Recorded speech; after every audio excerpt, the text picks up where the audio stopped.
Breaking news చూస్తున్నాం. అడవిలో వరుస ఎన్కౌంటర్లతో అలజడి రేపుతుంది.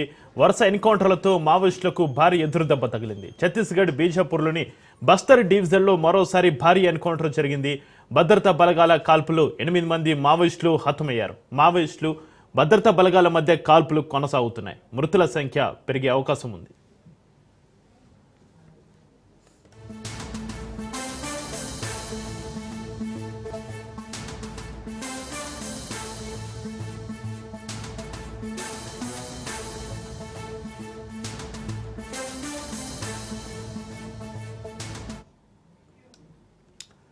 అడవిలో వరుస ఎన్కౌంటర్లతో అలజడి రేపుతుంది. వరుస ఎన్కౌంటర్లతో మావోయిస్టులకు భారీ ఎదురుదెబ్బ తగిలింది. ఛత్తీస్గఢ్ బీజాపూర్లోని బస్తర్ డివిజన్లో మరోసారి భారీ ఎన్కౌంటర్ జరిగింది. దీనికి సంబంధించి మరింత సమాచారాన్ని మా ప్రతినిధి ఉపేందర్ ఫోన్ లైన్లో అందిస్తారు.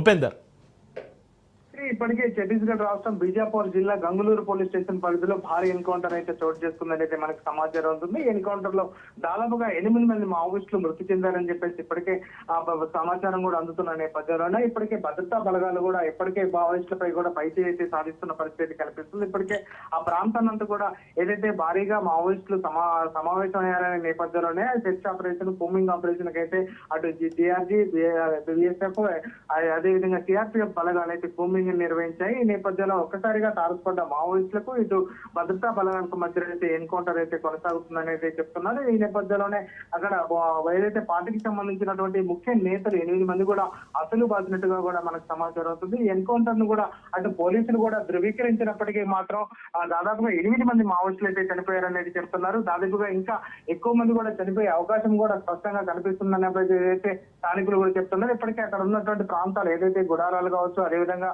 గిరిజన ఆవాసాలను కూడా ప్రత్యేకంగా కోమింగ్ చేస్తున్నారు. ప్రతి ఆవాసాన్ని, ప్రతి గిరిజనులు కూడా అనుమానితులను కూడా అదుపులోకి తీసుకున్న వాడిని అయితే విచారిస్తున్న పరిస్థితి కనిపిస్తుంది. ఇక ప్రధానంగా అటు ఏదైతే అబుజ్మాడ్, బీజాపూర్, ఛత్తీస్గఢ్, ఇటు గంగులూరు పోలీస్ స్టేషన్ పరిధిలో మాత్రం ప్రత్యేకంగా ఏరియల్ సర్వే కావచ్చు, అదేవిధంగా డ్రోన్ల ద్వారా కూడా ప్రత్యేకంగా నిఘానైతే ఏర్పాటు చేశారు.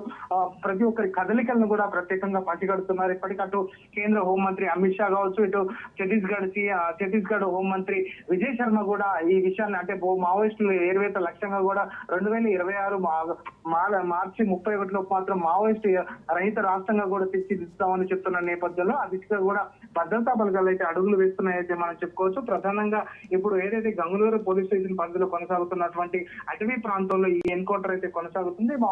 భద్రతా బలగాలు కూడా ఇప్పటికే పలువురికి గాయాలైనట్లు కూడా సమాచారం అందుతున్నప్పటికీ ఆ విషయాన్ని కూడా అటు పోలీసు అధికారులు కూడా ధృవీకరించిన పరిస్థితి కొనసాగుతుంది. మరికొద్ది సేపట్లో మాత్రం ఇంకా అంటే మృతుల సంఖ్య కూడా క్రమంగా పెరిగే అవకాశం ఉన్నట్లు కూడా మనకు సమాచారం ఉంటుంది. ప్రధానంగా ఆ ప్రాంతంలో కూడా ఇప్పటికే ఏరియల్ సర్వే ద్వారా కూడా ప్రత్యేకంగా ప్రతి ఒక్కరిని కూడా అక్కడ ఎవరైతే మావోయిస్టు అనుమానితులు ఉన్నారో, అదేవిధంగా మావోయిస్ట్ ప్రభావిత ప్రాంతాలు అంటే మావోయిస్టులకు అనుకూలంగా వెళ్లేవారు ఉన్నారో, అదేవిధంగా అంటే వారికి సంబంధించినటువంటి వారందరినీ కూడా ప్రత్యేకంగా అదుపులోకి తీసుకుని ప్రత్యేకంగా వారిపై అయితే నిఘా పెట్టుకున్న పరిస్థితి కనిపిస్తుంది. ప్రస్తుతం మాత్రం ఆ ప్రాంతంలో అడపాదడప కాల్పులతో మాత్రం ఆ గంగులూరు పోలీస్ స్టేషన్ పరిధి అడవి ప్రాంతం మాత్రం దద్దరిల్లుతున్న పరిస్థితి ప్రధానంగా కనిపిస్తుంది. Chakri, right, thank you Upender.